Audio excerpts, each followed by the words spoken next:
La femme avait enduit les lèvres de l'homme avec une puissante colle industrielle.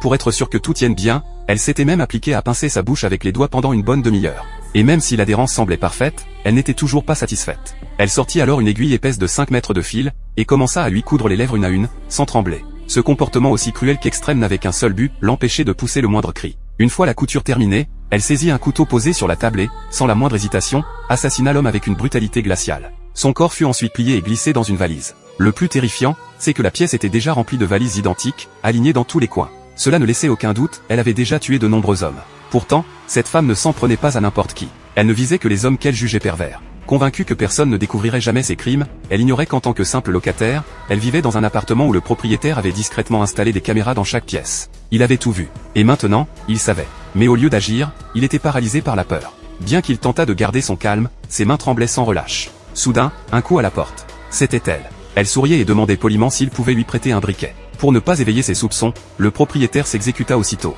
Puis elle enchaîna, elle avait cuisiné un ragoût de porc caramélisé et avait invité tous les voisins à dîner chez elle. Elle lui proposa de se joindre à eux. Incapable de refuser, il se rendit dans son appartement. Là, tous les locataires se régalaient autour de la table, riant et dévorant les plats. Mais lui, figé sur sa chaise, n'osa pas toucher à une seule bouchée. Car il savait, lui, ce que contenait réellement cette viande, les restes des hommes qu'elle avait tués.